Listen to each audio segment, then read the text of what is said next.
Shallom, semuanya. My name is Ben Struss, pastor of International Church Bogor, and I want to share a devotional on Ezra chapters 1 to 3.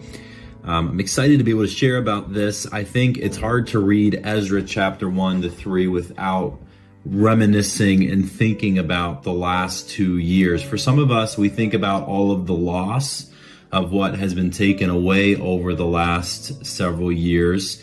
And I'm even one of those. And I know that for those of you that have been in ministry for a long time, your losses have been even greater. There's been church members that have left. There's been people that have moved on. And now we're in the process of rebuilding. And that's exactly what Ezra 1 to 3 is all about. The Israelites are brought back from captivity and given permission to rebuild the temple. And it was meant to be a time of enthusiasm and excitement, rebuilding the temple, God's gracious mercy upon the people. And we find ourselves in the same thing. Right now, we find ourselves in a season that should be invigorating. It should be exciting. It should get us charged up, ready to go, ready to continue the work that God has for us. But for some of us, it's very difficult not to look back and weep.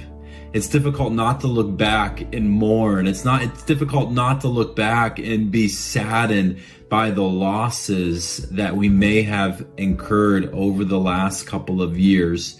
And I want to share these last couple verses of Ezra's chapter 3 and let us think together whether the appropriate response at the establishment of the temple of God should be one of weeping or should be one of praise.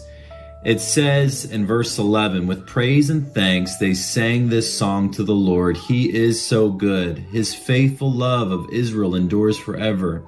Then all the people have it with a great shout, praising the Lord because the foundation of the Lord's temple had been laid. So there was one group of people that was shouting. The word there actually expresses that people could hear it because it was so loud in nearby villages. But listen, in verse 12 it says, but many of the older priests, the Levites, and the other leaders who had seen the first temple wept out loud and when they saw the new temple's foundations. The others, however, were shouting for joy. The joyful shouting and the weeping mingled together in a loud noise that could be heard from a far distance.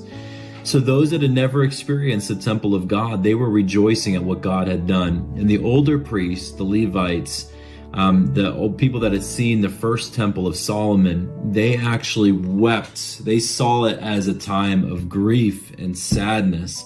I'm sure for some of them, they thought we should just give up. This is never going to be as good as Solomon's temple. It's going to pale in comparison always. It's going to be a shadow of what we had experienced before. And little did they know that temple was just a representation of something far greater that was to come, Jesus Christ, that would save people from their sins and become the new temple for each of us.